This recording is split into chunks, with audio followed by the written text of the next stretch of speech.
la provisión en los hogares.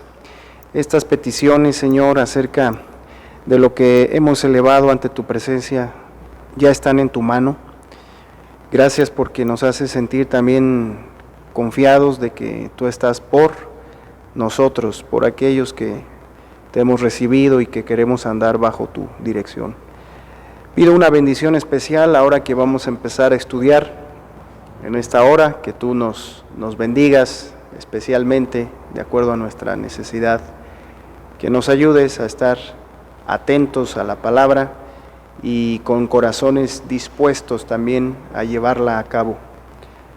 Sé con nosotros, Señor, en este día y en esta jornada que nos ha tocado enfrentar y que tú ya sabías que iba a venir en nuestro tiempo. Cumple tus propósitos en nuestros corazones primordialmente y también en la sociedad en la que nos encontramos y en tu iglesia, Señor, en el nombre de Cristo. Amén. Gracias a Dios por este tiempo de oración, queridos hermanos, en el que podemos depender juntos del Señor. Ahora les pido que abramos nuestras Biblias, por favor, en el libro del Apocalipsis, capítulo 2. Libro del Apocalipsis, capítulo 2. Si usted pudo descargar las notas de estudio que se encuentran en los comentarios de este video, puede ir hasta la página 4, que es en donde estaremos el día de hoy, arrancando nuestro estudio de la segunda sección en la que estamos dividiendo el Apocalipsis. Este domingo pasado, empezamos con el estudio de Apocalipsis 1. La sección primera abarca únicamente el capítulo 1 de Apocalipsis, donde Juan nos da toda esa preparación acerca de esta visión que vio y habla de cómo Jesucristo se presentó con sus diferentes títulos y rasgos, ya de un juez, ya de un Señor glorioso y no de un Salvador humilde que sufrió por nosotros en su primera venida. Así que la sección número 1 la dejamos atrás. Está el material disponible, hermanos, tanto en video como en notas de estudio, en ese video que está grabado, está guardado en este canal de YouTube.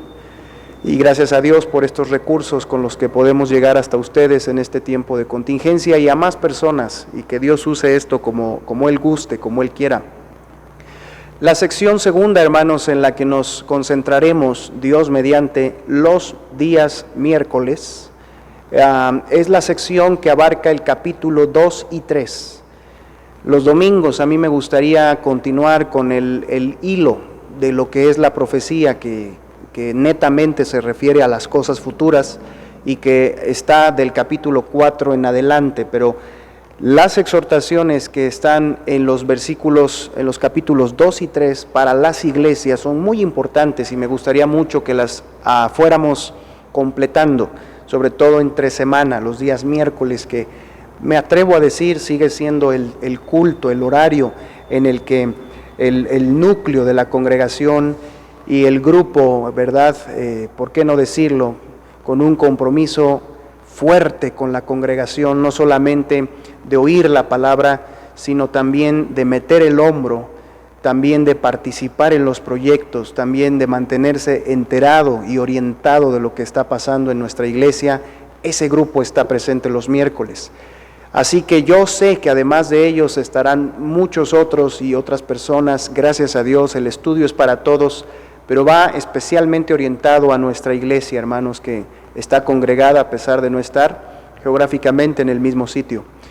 Y claro está, hermanos, oren por un servidor, porque a pesar de que haya un plan de estudio, que es el libro del Apocalipsis durante el mes de mayo, realmente el corazón de uno como pastor, como predicador, depende de lo que también el Señor nos vaya mostrando. Entonces, quizás en alguno de estos servicios les sorprenda yo, por la dirección del Señor, con algún tema distinto, y eso yo sé que nunca ha caído mal, y yo agradezco eso, hermanos, que ustedes me han confiado también la responsabilidad del estudio bíblico, de dirigirlo, al menos en los cultos.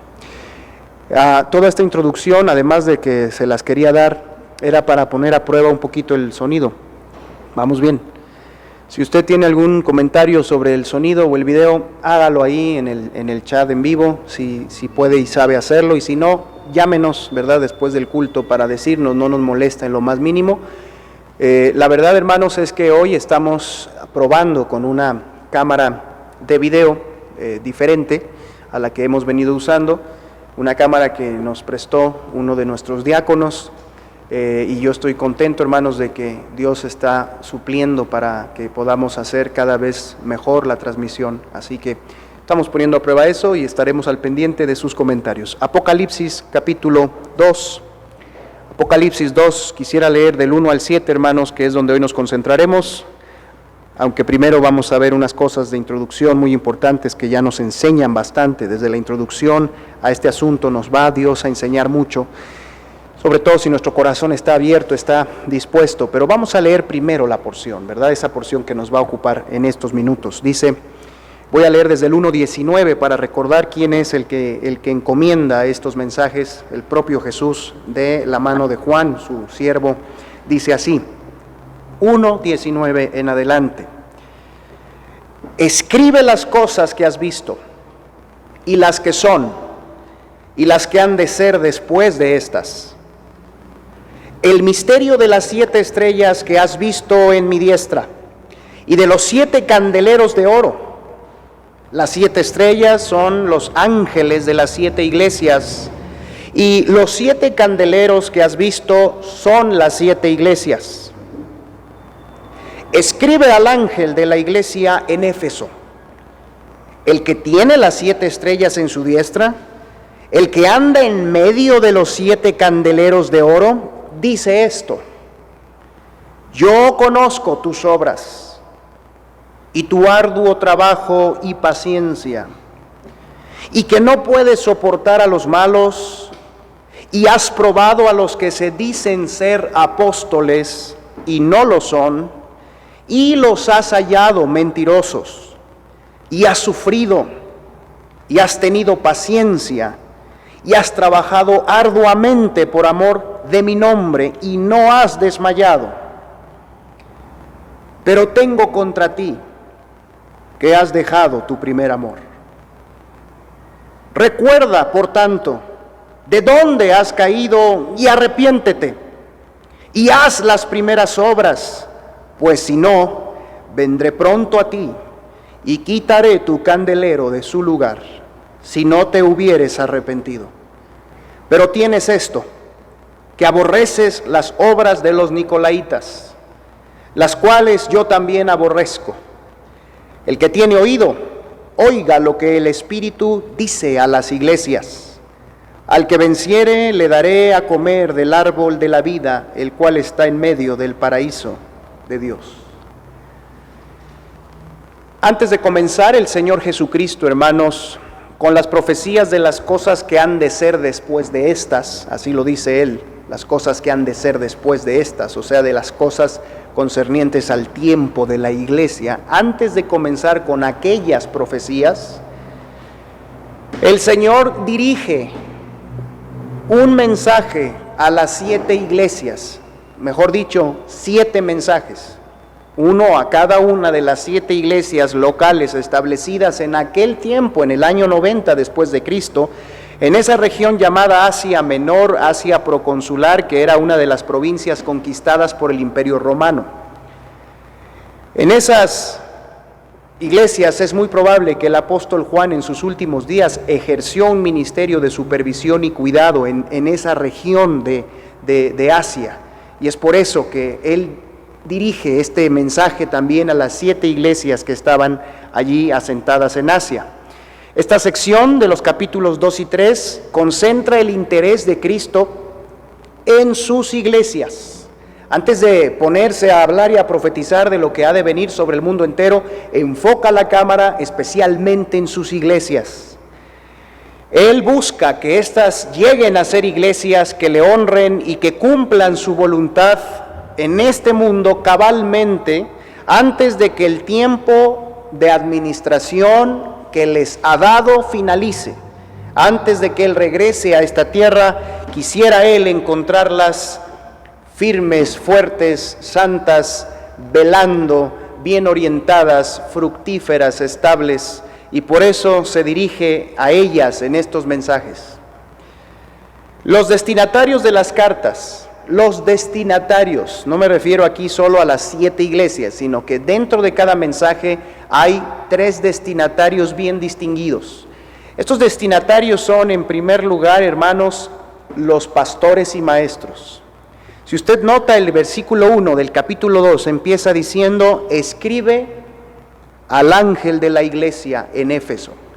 En el versículo 8 dice: y escribe al ángel de la iglesia en Esmirna. Y en el 12, escribe al ángel de la iglesia en Pérgamo. Y en el 18, escribe al ángel de la iglesia en Tiatira. En el 3.1, lo mismo hacia el ángel de la iglesia en Sardis. En el 3.7, hacia el ángel de la iglesia en Filadelfia. En el 14, hacia el ángel de la iglesia en la Odisea. Así que el primer destinatario de estas cartas son precisamente los pastores y los maestros de las iglesias. Estos mensajeros, estos ángeles, pueden ser todos los que estamos llamados a edificar una iglesia local. En ese sentido, los mensajeros en un sentido general son todos los creyentes que han ido madurando y que han reconocido que Dios los ha puesto y los ha llamado y los ha encomendado para que, ejerciendo sus dones espirituales y habiendo adquirido suficiente madurez, se dediquen a la enseñanza, se dediquen a la exhortación, se dediquen a animar, a instruir a otros en la congregación. Y primordialmente se refiere al pastor o pastores de cada una de las congregaciones que había en ese tiempo y que hay ahora.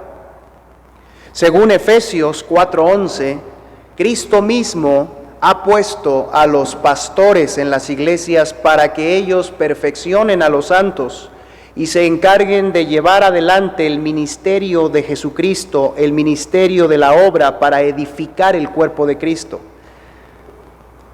Si el Señor les ha puesto a los pastores, a los maestros, hermanos, en las iglesias, si les ha encargado esa responsabilidad, y si daremos los pastores cuenta de ello delante del Señor en el tribunal de Cristo, que eso es una gran responsabilidad delante de la cual un siervo sincero tiene que vivir temeroso y en cierto modo temblando, con certeza en las promesas de Cristo, pero con temor delante de la responsabilidad. Si eso es así, es lógico esperar que justo antes de empezar a revelar lo conducente al fin de los tiempos, es lógico esperar que el Señor Jesucristo se preocupara por alentar de antemano, por corregir anticipadamente, por fortalecer a tiempo a todos los pastores de las iglesias que habrían de venir.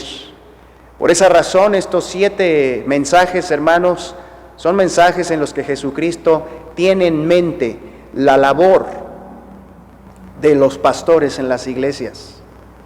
Cuando estaba estudiando esto, hermanos, Dios tocó mi corazón para reconocer que el ministerio pastoral tiene diferentes encomiendas y retos muy interesantes que humanamente no somos capaces de cubrir a menos que dependamos de su ayuda y que también busquemos, ¿por qué no?, el respaldo en oración y el respaldo emocional de nuestras familias y de aquellos que sirven con nosotros. Hablando como pastor se los digo, pero sé que esto también lo debemos recibir aquellos que estamos creciendo en el Señor y que estamos buscando ser de bendición a otros en nuestros ministerios.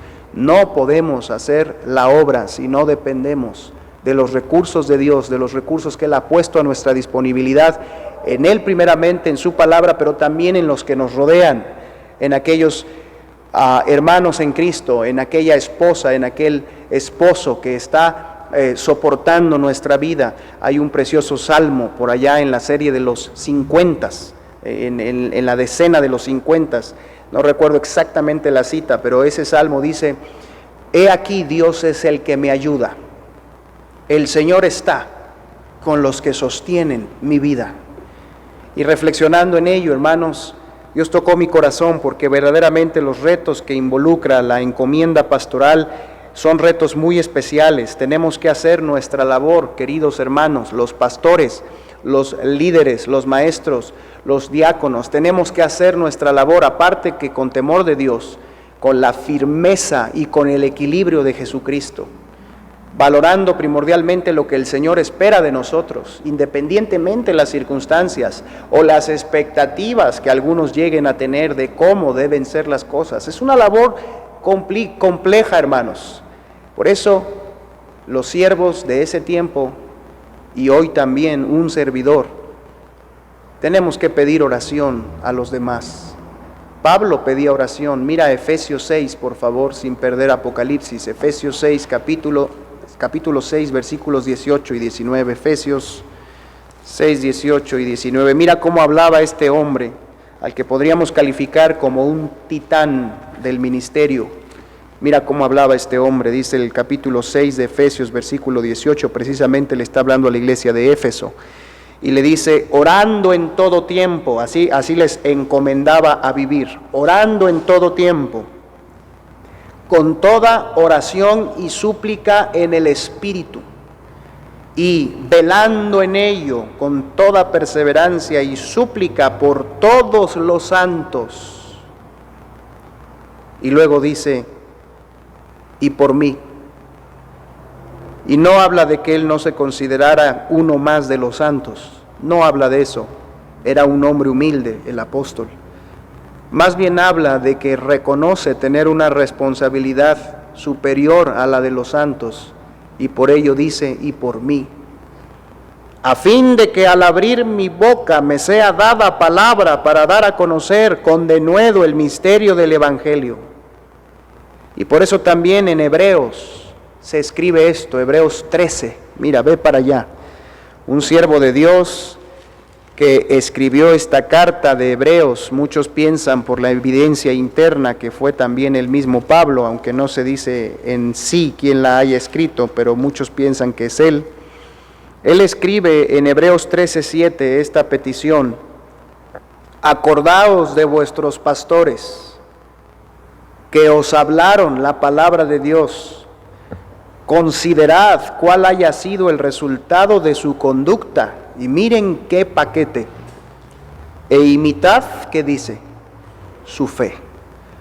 O sea que los pastores primordialmente, queridos hermanos, y también los maestros, los líderes, pero los pastores por delante estamos puestos por Dios para dar ejemplo de conducta, para dar ejemplo de fe y para hablar de parte de Dios al pueblo.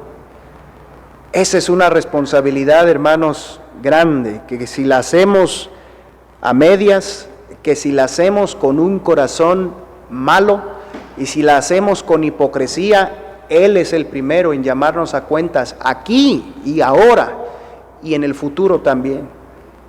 Y dice el versículo 17, miren qué responsabilidad: obedeced a vuestros pastores y sujetaos a ellos, porque ellos velan por vuestras almas, como quienes han de dar cuenta, para que lo hagan con alegría y no quejándose, porque esto no os es provechoso. Y luego dice, orad por nosotros. Y está hablando ahí el escritor humano, teniendo en mente al equipo con el que ministraba. Orad por nosotros, pues confiamos en que tenemos, dice, buena conciencia, deseando conducirnos bien en todo. Déjenme tomar las palabras de este siervo de Dios para abrir un poco mi corazón con ustedes a distancia como pastor y decirles que yo, hermanos, yo sé que yo no estoy haciendo todo perfectamente, ni todo lo que debería de hacer. Yo lo sé en mi corazón y Dios lo sabe. Pero oren por mí. Oren por mi ministerio, hermanos. No dejen de hacerlo en este tiempo. Oren por los diáconos. Oren por los líderes y maestros de la iglesia.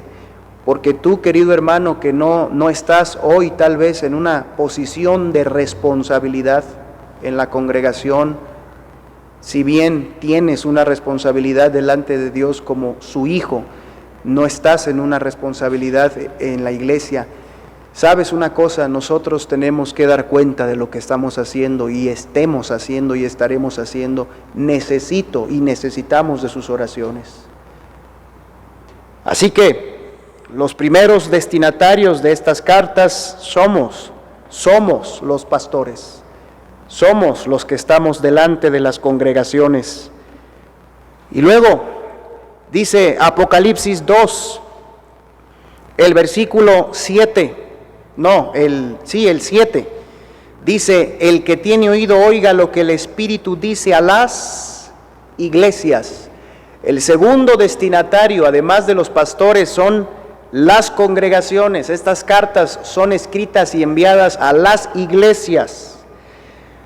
No obstante que se dirige a los pastores, cada mensaje de estos es para las iglesias, las asambleas locales, que hoy no están reunidas en sus templos, pero están en sus casas estudiando la palabra, orando, haciendo su labor desde el hogar, en la casa, ¿verdad? Y también desde la casa hacia las familias y hacia otras personas, compartiendo el evangelio, manteniendo la unidad. Están escritas estas cartas a las asambleas locales, las cuales el Señor tiene bien conocidas por nombre, por lugar geográfico.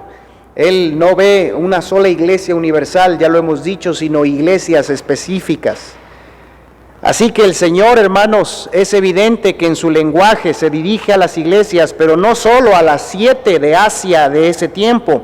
Por la manera en que exhorta y por lo que dice, se nota que Él está exhortando, está instruyendo y está prometiendo a las iglesias, teniendo en mente a las de Asia Menor de ese tiempo, pero también a todas las iglesias de todos los tiempos que habrían de venir, a fin de animarlas, a fin de exhortarlas, a fin de que estas iglesias no durmieran, sino velaran. Y mayormente porque, como dice la palabra de Dios, los días son malos. Eso lo dice Efesios 5, que debemos ser entendidos de cuál sea la voluntad del Señor y aprovechar el tiempo bien, porque los días son malos, son difíciles, no contribuyen, no cooperan a que hagamos la voluntad de Dios. Y también dice Hebreos capítulo 10, que no dejemos de congregarnos, que nos exhortemos al amor y buenas obras. Dice ahí, tanto más cuanto veis que aquel día se acerca. Vemos que ese día, el final, está en víspera ya, y que las señales y la atmósfera del mundo no es la de un mundo en paz, no es la de un mundo unido, no es la de un mundo libre de egoísmo, hermanos. Es una situación, tampoco es para irnos a llorar o a deprimir, por supuesto que no, pero es una realidad, hermanos. Yo he estado, como usted probablemente, teniendo que salir a hacer compras de víveres y demás, y ya ha experimentado tal vez usted que solamente se puede entrar una persona por familia, y hoy yo no salí, pero hoy nos hizo favor mi cuñada de ir a comprar, a hacer unas compras, que está mi cuñada ahí en casa apoyándonos y apoyando mucho de cerca a mi esposa. Y gracias, hermanos, por estar orando por Luise, por su salud, por sus fuerzas, por su embarazo y por la crianza de Peniel. Y alcancé a oír que le contó a mi esposa ese impacto visual que yo también he tenido estos días, de cómo en el supermercado todo mundo está a 2 o 3 metros con su cubrebocas, sin dirigirle la palabra a nadie más de lo necesario y mirando su celular. Y es un impacto visual muy especial que hace pensar en un mundo frío, en un mundo asustado. Tal vez no es así en todos los corazones, pero esas imágenes son cada vez más cotidianas. Escuchaba también, hermanos, a un médico que hizo un estudio en estos días sobre, dice él, el lado oculto del aislamiento social. El lado oculto, si usted lo busca así, lo puede encontrar, el lado oculto del aislamiento social. Y él habla de cómo es que el aislamiento social está permitiendo que libremos la batalla en un buen porcentaje, algunas sociedades, la batalla contra el coronavirus y las muertes así exponenciales. Sin embargo, él retoma asuntos muy especiales de cómo el aislamiento social también está cobrando vidas. La economía en muchos lugares se detuvo, el hambre está presente en muchos lugares, gracias a Dios, en México no tanto, en Querétaro no tanto, pero en otros lugares el de tener la economía así, confiando tanto la gente en su economía, en su manera de vivir, estando la gente tan solitaria, empieza a haber problemas también, hermanos, de otro tipo, en las familias, en la sociedad.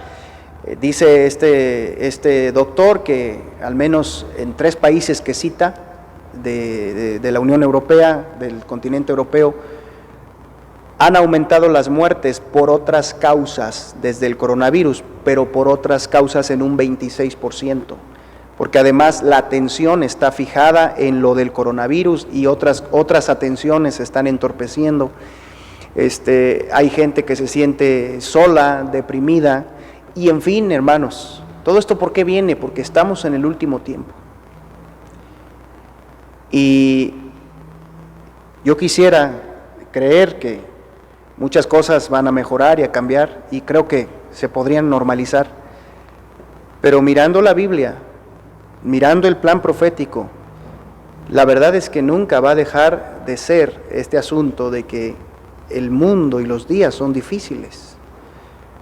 Los años de hace tiempo, en donde otras sociedades disfrutaban de ambientes mucho más sanos, donde la vida se vivía mucho más lento, donde había menos enfermedad, donde los niños podían salir a jugar sin ninguna supervisión, donde había todo ese tipo de cosas. Hoy hermanos, hoy solamente están en películas.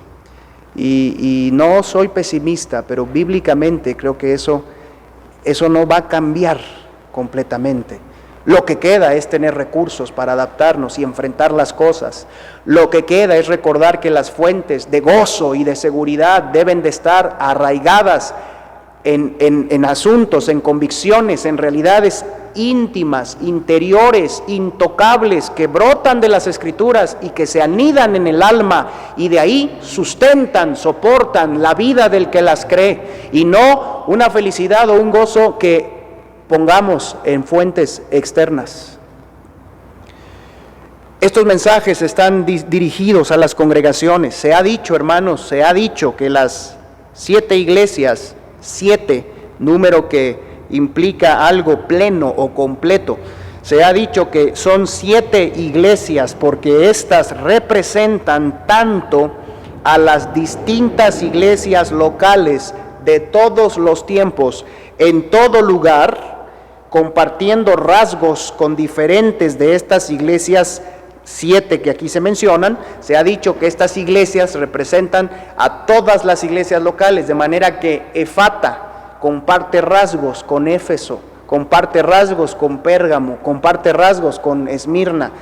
Se ha dicho que Cristo habla así porque está alcanzando a todas las iglesias en sus diferentes cualidades y en los diferentes aspectos en los cuales los tiene que advertir, y que también son 7 iglesias porque se están representando en ellas las distintas épocas históricas por las que pasaría la iglesia del Señor. De manera que en ese sentido, la primera iglesia que se menciona, Éfeso, corresponde al tipo de iglesia, a los rasgos de la iglesia y de la sociedad de ese tiempo, en que la iglesia estaría en el tiempo apostólico, en el primer siglo, desde que Cristo se fue y hasta que murió Juan el apóstol. La iglesia de Esmirna representaría la época donde la iglesia estaría bajo persecución de los emperadores romanos. La iglesia de Pérgamo representaría la iglesia que estaría comprometida con la religiosidad y con el mundo, y así. Y es interesante ver que en la historia también esto coincide. Así que muchos han visto en estas 7 iglesias a todas las iglesias y a las diferentes épocas en las que la iglesia estaría atravesando hasta que el Señor volviera por ella. En resumen, cada una de estas cartas, en cada una de ellas, Jesucristo aprueba lo bueno de las iglesias, reprende lo malo o lo deficiente y exhorta hacia la fidelidad. Así que en una estructura general vamos a encontrar que Jesús felicita, alaba y aprueba, pero también reprende, señala y además exhorta hacia la felicidad, hacia la fidelidad, y anima a la iglesia a ser fiel y a corregirse. Y hermanos, lo más importante es que cada uno de estos mensajes, además de ser dirigido a los pastores, además de ser dirigido a las iglesias, está dirigido a cada creyente. ¿Dónde está eso? 2:7 dice, el que tiene oído, oiga.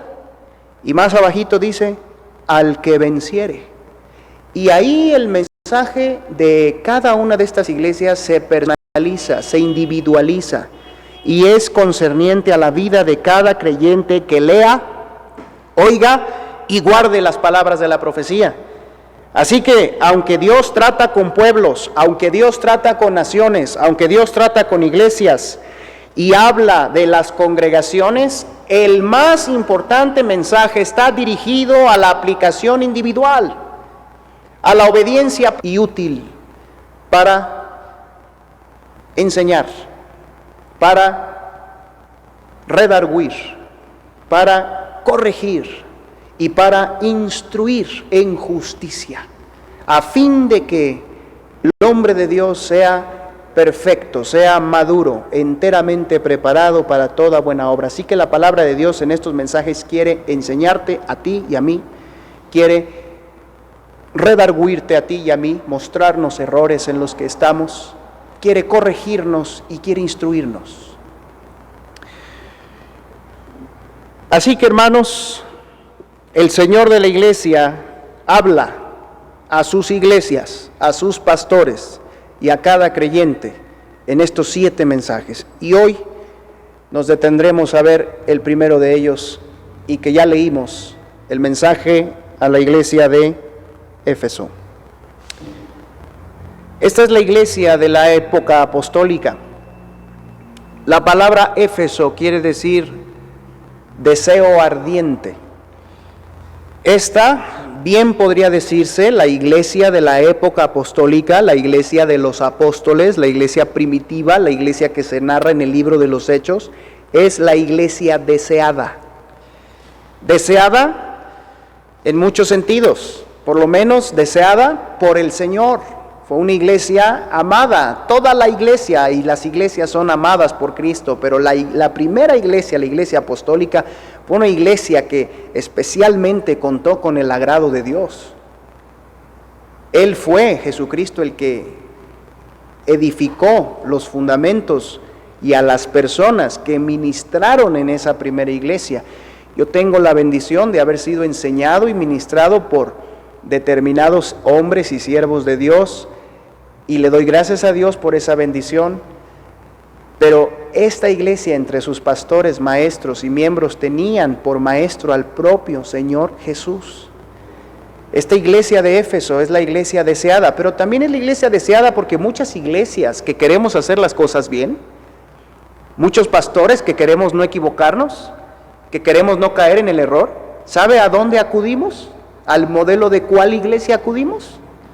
Al modelo de la iglesia apostólica, a lo que dice el libro de los Hechos.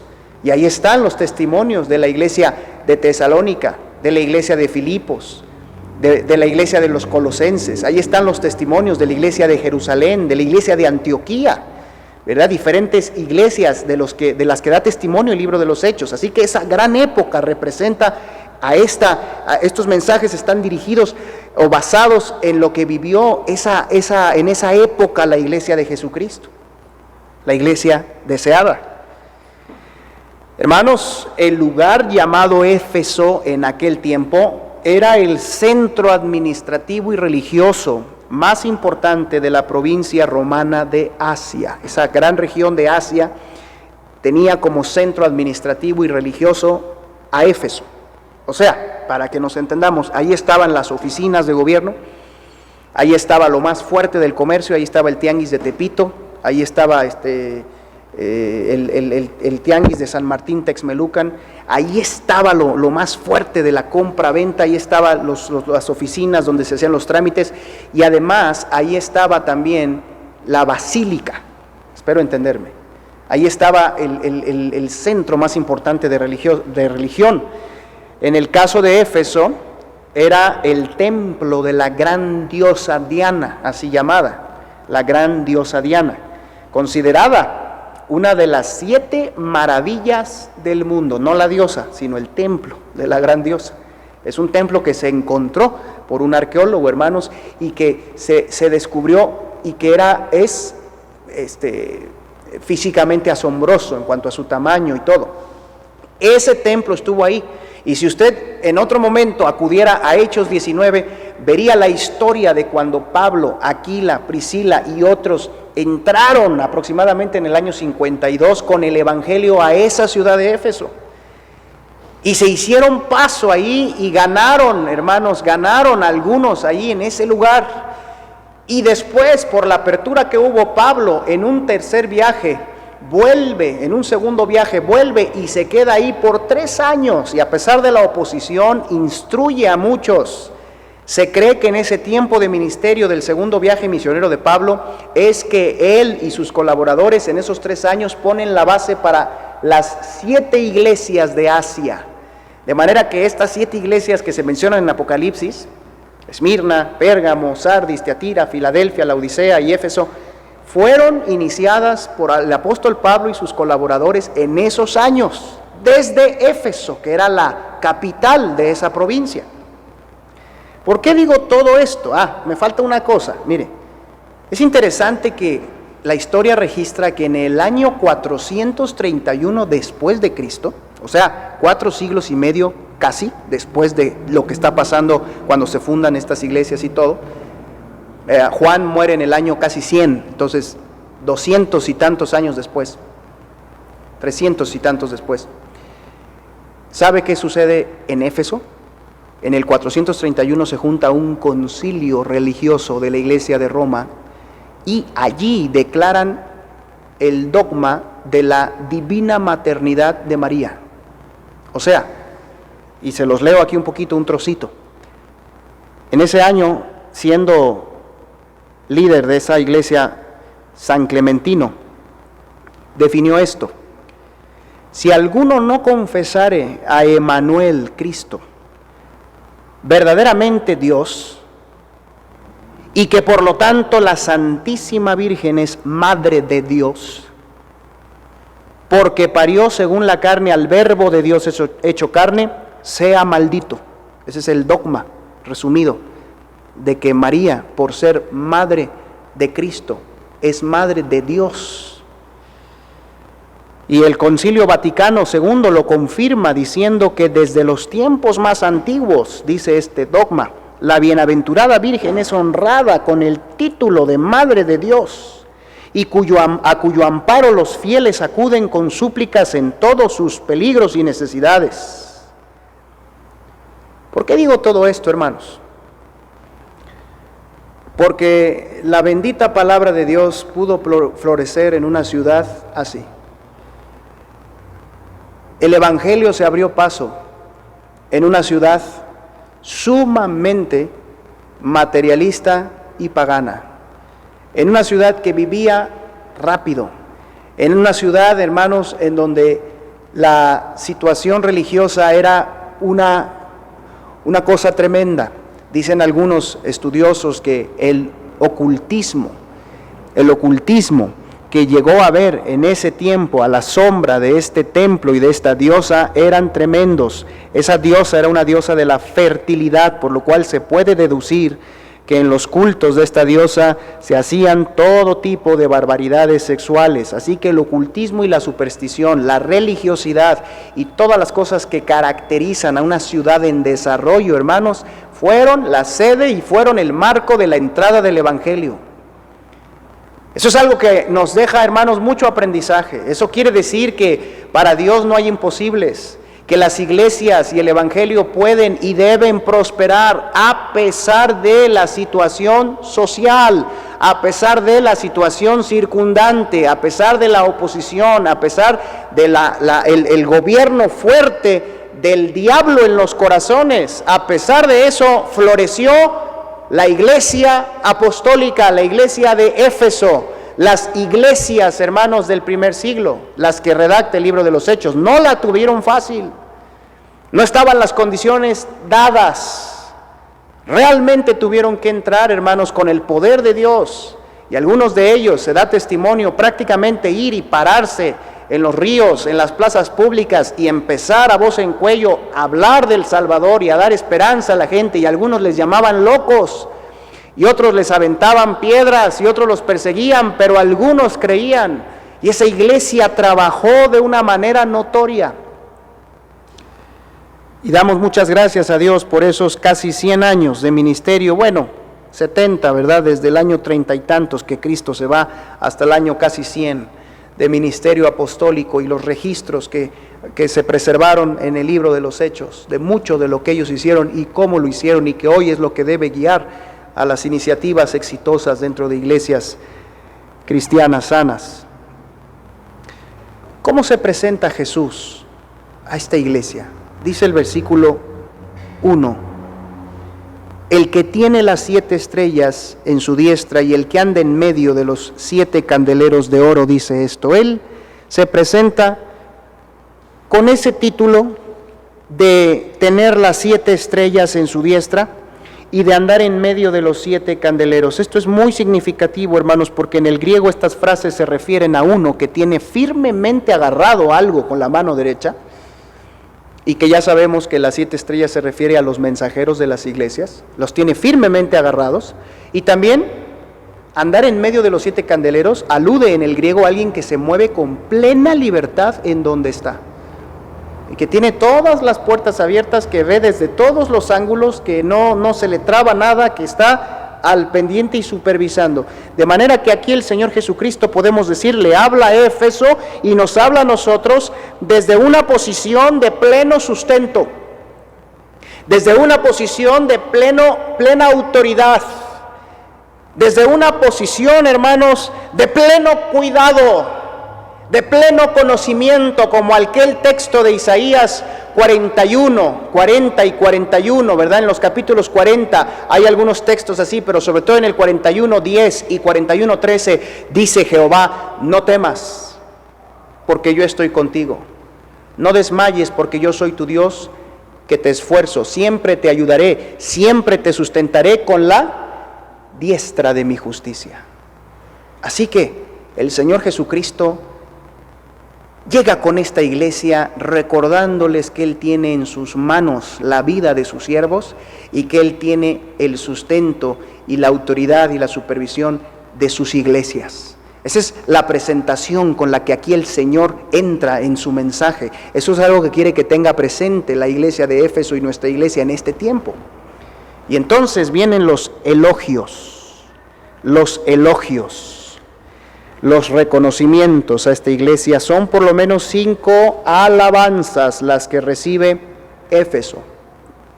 Primero, dice el versículo 2, yo conozco tus obras, le dice Cristo a Éfeso. Quiere decir que era una iglesia activa, quiere decir que era una iglesia que tenía obras. Era una iglesia que hacía las cosas, una iglesia que se movía, una iglesia que tenía iniciativa, una iglesia que no esperaba hacer lo que ya sabía que tenía que hacer. Es una iglesia diligente, la iglesia de Éfeso, hermanos. Es algo que tenemos que nosotros tomar nota y crecer a nivel personal, a nivel congregacional, a nivel familiar. ¿Cuántas cosas ya sabemos, nos tocan hacerlas, llevarlas a cabo? ¿Cuántas cosas realmente podríamos estar haciendo y a veces no las hacemos? Hay una parábola en uno de los evangelios que hemos estudiado, en donde un padre le dice a 2 de sus hijos, ¿verdad? Vayan y hagan esto. Y uno de ellos dice, sí voy, pero finalmente no va. Y el otro que le dijo que no iba a ir, después se arrepiente y dice, sí voy. Y ahí Jesús hace reflexionar, ¿verdad? ¿Cuál fue el que hizo la voluntad del Padre? Realmente, pues el que al final de cuentas fue, aunque no había dicho que iba a ir. A veces a las iglesias, hermanos, a los creyentes nos pasa que se nos pega ese síndrome de decir, sí, Señor, sí lo hago, pero después ya no hacerlo. Y en todos los aspectos, ¿verdad? Nos pasa eso a veces, falta de diligencia. No en balde, hermanos, dice Romanos capítulo 12, en lo que requiere diligencia, no perezosos, fervientes en espíritu, sirviendo al Señor. Ya sabemos que tenemos que leer la Biblia, ya sabemos que tenemos que aprender algunos textos de memoria para estar en armonía con el Señor y que nuestro corazón esté bien blindado y bien guardado cuando vengan los ataques. Ya sabemos que tenemos que orar, ya sabemos que tenemos que administrar bien lo que Dios nos ha dado, ya sabemos que tenemos que cuidar nuestra manera de conducirnos y especialmente honrar a nuestra familia. Ya sabemos muchas de esas cosas y a veces no las hacemos. Esta iglesia es felicitada por Cristo porque estaba activa. Lo que la cuarentena, hermanos, ha traído, y oren por mí que estoy en mente y preparando un sermón que se va a llamar Lecciones de un templo vacío. Lo que nos ha enseñado, entre muchas cosas, es que a veces nuestro hacer está supeditado, está condicionado a que nos digan que lo tenemos que hacer, o a que otros nos lleven de la mano a hacerlo, o a que otros nos lo pongan allí cerquita en bandeja. La iglesia de Éfeso no era así. Se acordaba y decía, el Señor mandó esto, vamos.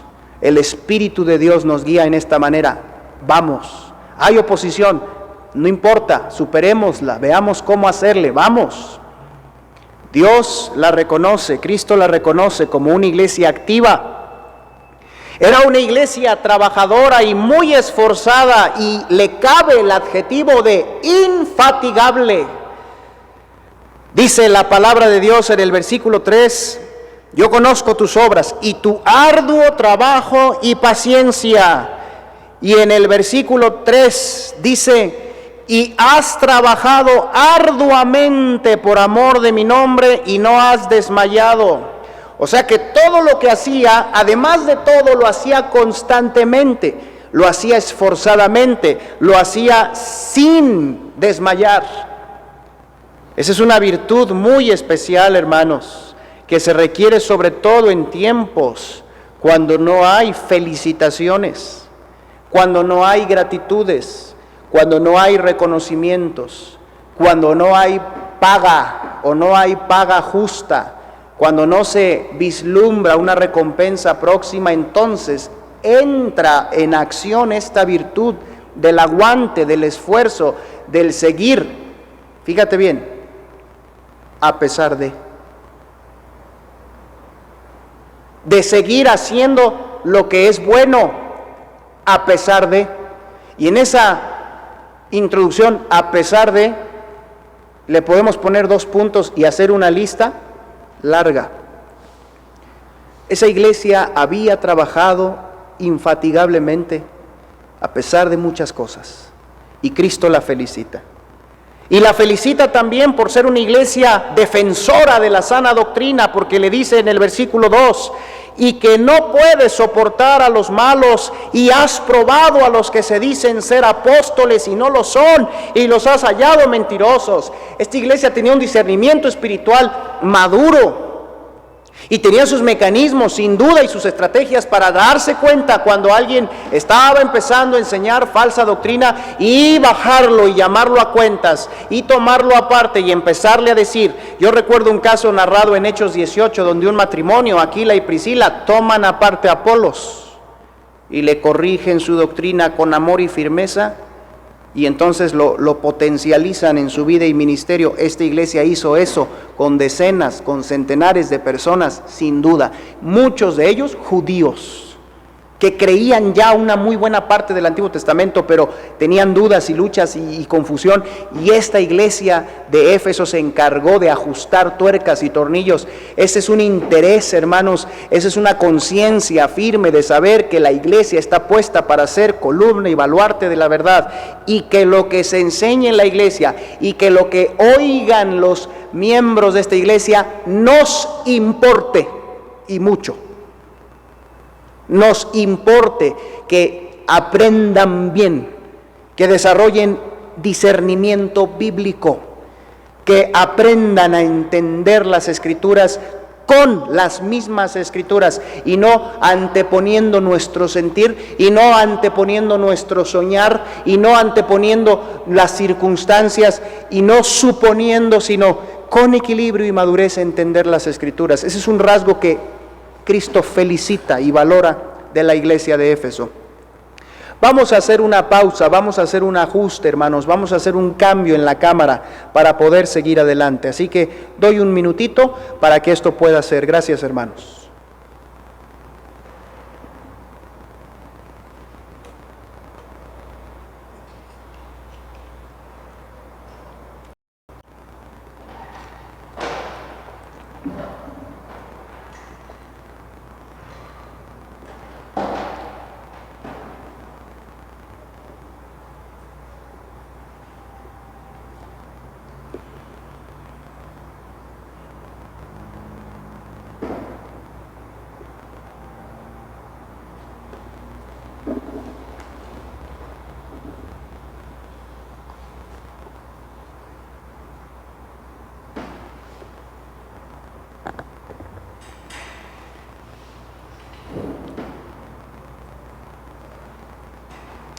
Continuamos.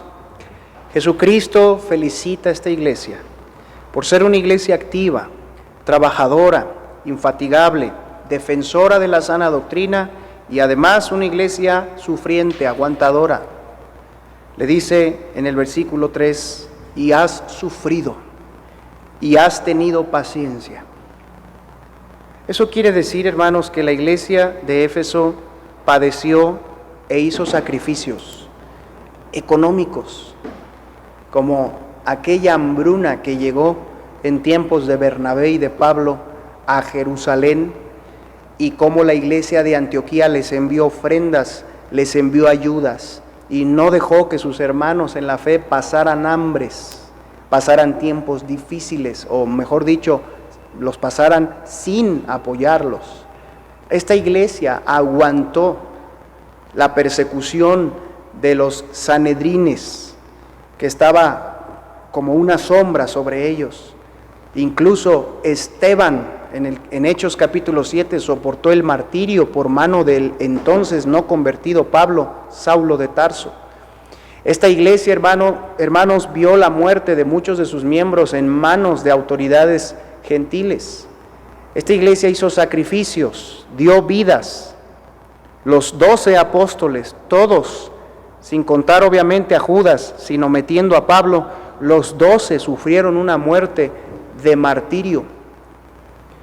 Algunos de ellos decapitados, como Pablo, otro desterrado, como el apóstol Juan, en una isla, solo y anciano, otro como Jacobo, pasado con dardo, con lanza, otros incluso desmembrados. Es una historia apasionante, pero muy especial, de la manera en que murieron muchos de los apóstoles y de los cristianos del primer siglo, hermanos. Era una iglesia aguantadora y Jesús la felicita, y esto nos da esperanza porque Él sabe los sufrimientos, los sacrificios y lo que cada creyente soporta por mantenerse en la verdad. Hermano y hermana, que estabas empezando a cansarte y a desesperanzarte por lo que estás padeciendo, yo quiero alentarte recordándote que el Señor Jesucristo, el pastor de pastores, el que anda en medio de los 7 candeleros de oro, Él sabe lo que estás viviendo, sabe lo que estás soportando y sabe cuánto está costando a cada uno de nosotros seguir fieles, seguir firmes, seguir buenos en nuestro corazón a pesar de la maldad, seguir disciplinados en lo que a veces no nos cuesta y volvemos y retomamos. Él sabe los sacrificios, las inversiones, de tiempo, de recursos. Él sabe las luchas que estás teniendo para enfrentar los retos allí en la casa. Él sabe lo íntimo de tu corazón, de tu pensamiento, y por eso felicita a esta iglesia y a cualquier creyente que está perseverando y aguantando y sufriendo y no quitando el dedo del renglón, porque el Señor dijo que era hasta el final, y hasta el final vamos, en cualquier asunto que Él nos haya pedido fidelidad. ¿Cuántas esposas o esposos no se han sentido al borde de la separación y le dicen a la separación, no? Cuánto lo quisiera tal vez por las luchas y pruebas, pero yo me casé con él o con ella.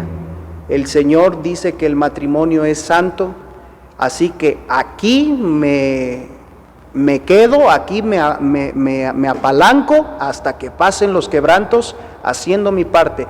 Es una actitud que el Señor elogia. Has sufrido, dice, y has tenido paciencia. Y finalmente la reconoce como una iglesia santa. Le alaba en el versículo 6 que tenía esto, dice: aborreces las obras de los nicolaítas, las cuales yo también aborrezco.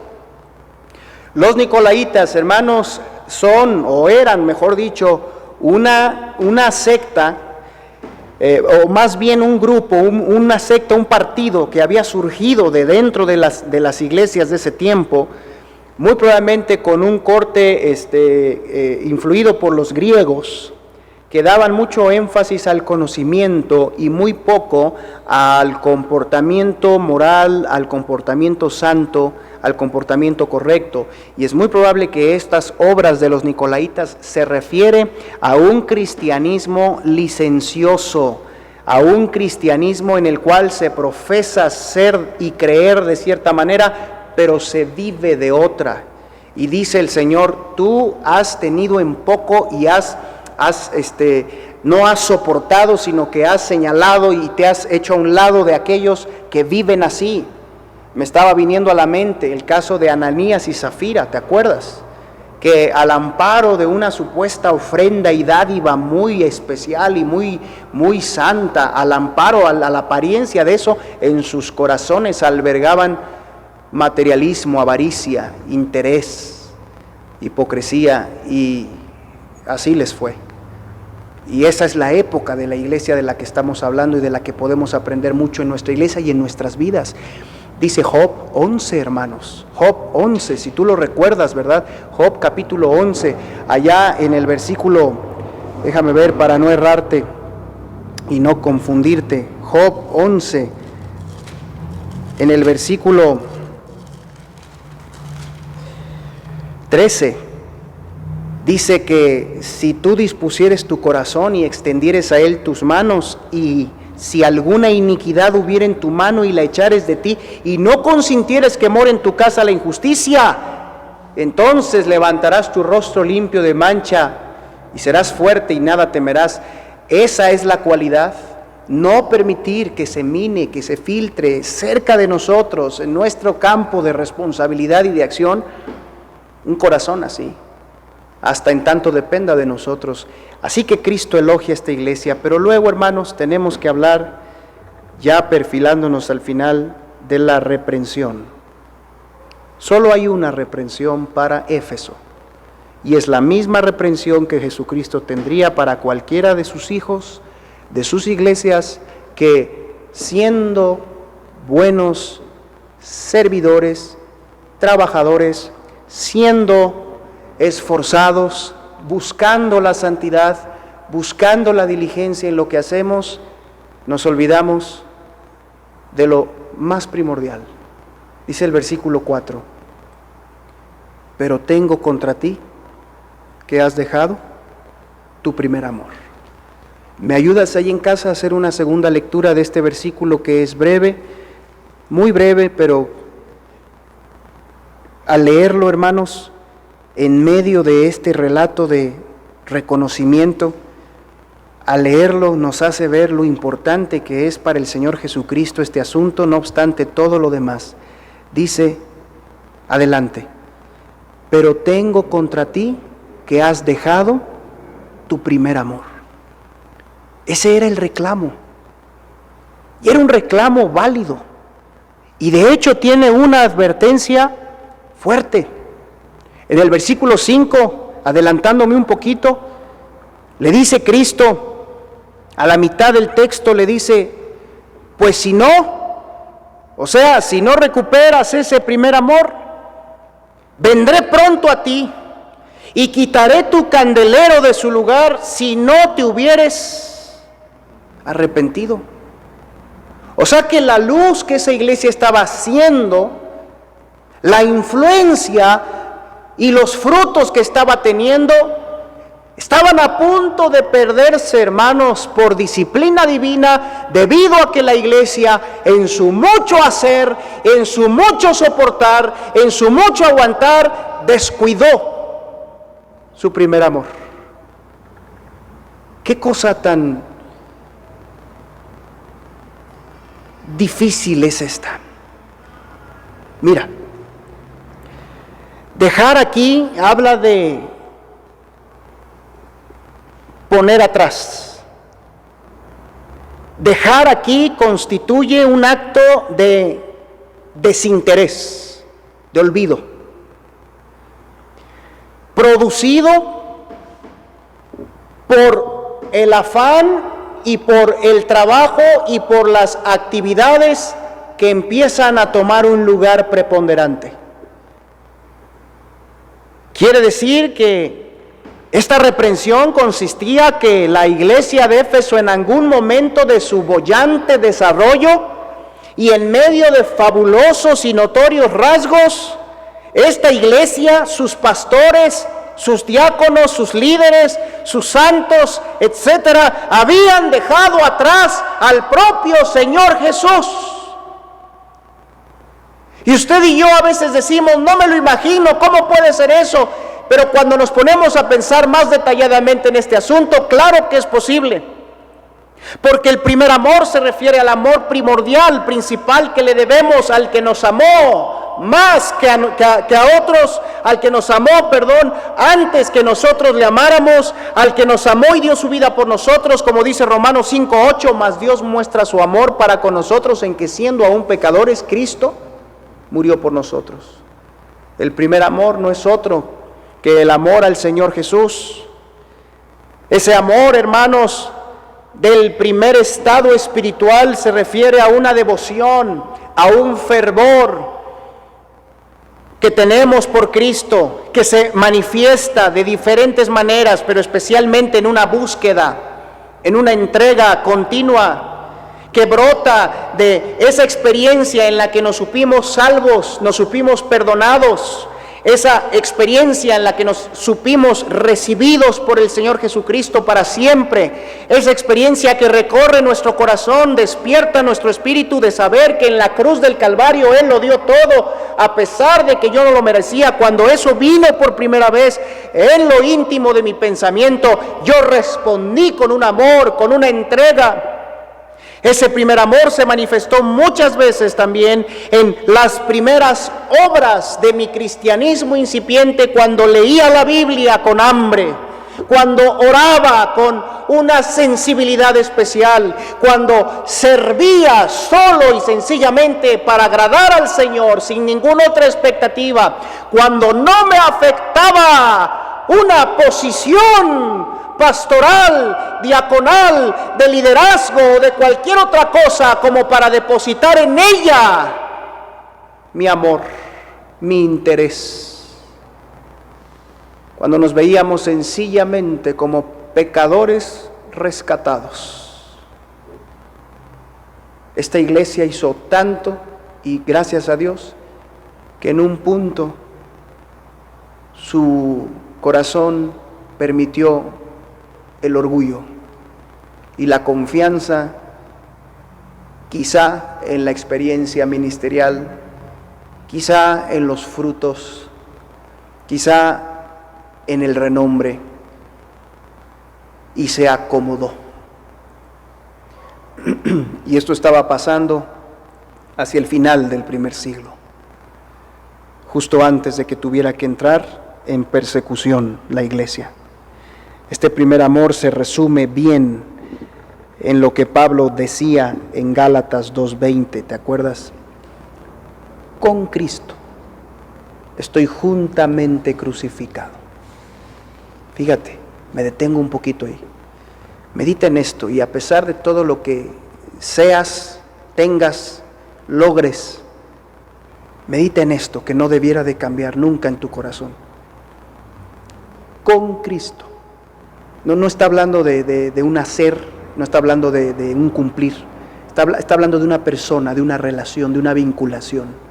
No está hablando de ir a la iglesia, no está hablando de hacerle caso al pastor. No está hablando de eso, está hablando, hermanos, del centro, del fuego, del punto neurálgico de lo que somos aquí delante de Cristo y cómo estamos ante Él. De eso está hablando. Dice, con Cristo estoy juntamente crucificado. O sea, estoy gozoso de estar viviendo, crucificando el pecado, crucificando la carne para agradar a mi Señor. Con Cristo estoy juntamente crucificado. Y en eso me basto, y en eso me gozo, y en eso estoy completo y contento. Es lo que está diciendo Pablo, con Cristo estoy juntamente crucificado.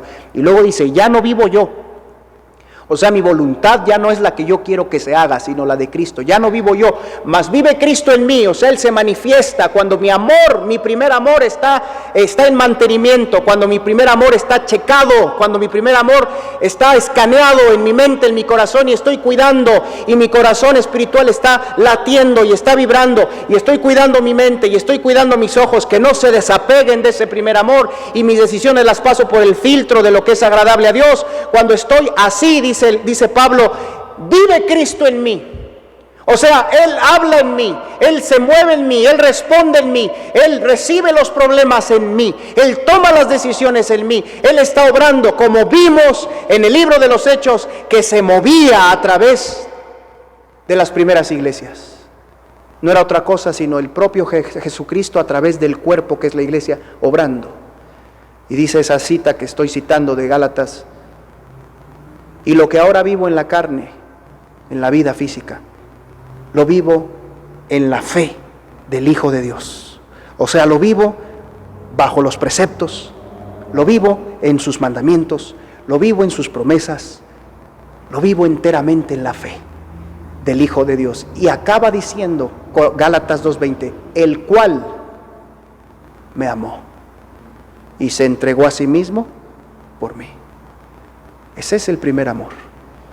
El primer amor es la conciencia plena, viva, fresca, de cuánto Cristo te amó, sin merecerlo.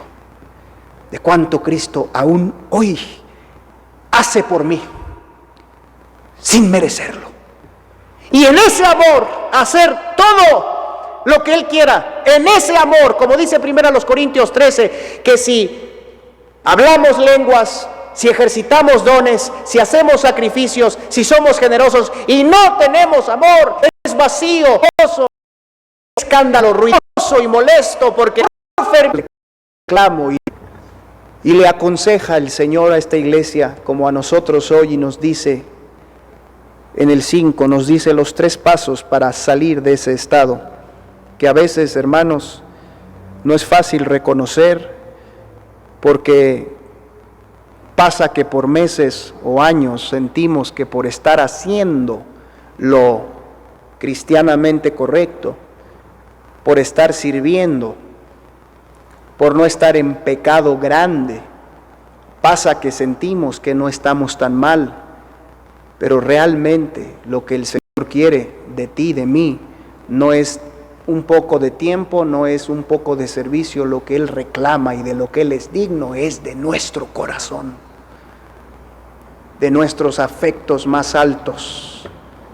Y cuando nos movemos de ahí, todo lo demás empieza a perder sentido, se empieza a enfriar y se empieza a volver una costumbre, una tradición.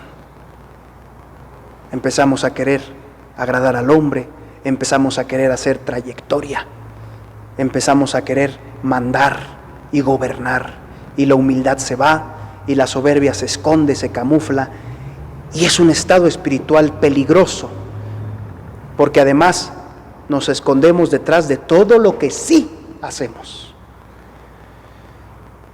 La falta del primer amor Ojalá me pueda dar a entender con esto que voy a decir. La falta de primer amor no es una cuestión de discernimiento, es una cuestión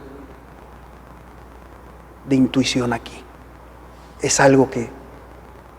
No es algo que se pueda juzgar o ver, porque ni siquiera se puede ver en nadie.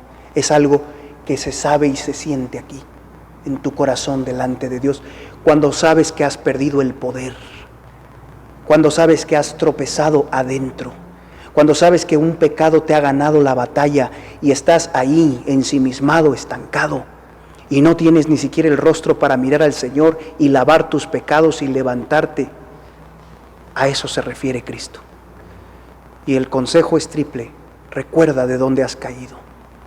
Haz memoria de aquellos días hermosos donde Cristo gobernaba tu mente, tus afectos. Recuerda y dice, arrepiéntete. Reconócelo como algo, como un camino equivocado. Reconócelo como algo de lo que te tienes que volver completamente. No lo pongas como una circunstancia eventual, no lo pongas como un estado emocional, no lo pongas como una consecuencia de lo que te hicieron. Ponlo como lo que es, un desvío de tu primer amor, y arrepiéntete. Y si no tienes las fuerzas para hacerlo, pídele al Señor te muestre y te conduzca a dar un giro. Y haz las primeras obras, finaliza el consejo. O sea, esto no se refiere a que hagas más cosas o a que dejes de hacer lo que estás haciendo y añadas otras cosas. Se refiere, y más bien se puede expresar así: haz lo que estás haciendo como lo hacías al principio, cuando yo era tu primer amor. Hermanos, el estudio está escrito para que cada quien lo podamos repasar. La promesa que el Señor hace al final en el versículo 7 es que dará a los que venzan, comer del árbol de la vida en el paraíso de Dios, en medio del paraíso de Dios. Esa no es otra cosa sino una aseveración de que los verdaderos cristianos, los cuales priorizan el primer amor, y cuando por alguna razón lo dejan, vuelven a Él con arrepentimiento, esos cristianos verdaderos van a estar en la vida eterna, van a estar en el paraíso. Así que esta promesa, entendida en su contexto, se puede leer así, y con esto termino el sermón. La parte que dice el que tiene oído, ¿verdad? Desde el 7 lo voy a parafrasear aquí. Si son entendidos, hablando Cristo, comprenderán que ya han alcanzado la vida eterna y que estarán en el paraíso de Dios. Así que no tienen por qué dejar su primer amor, no tienen por qué permitir que se apague por ningún motivo.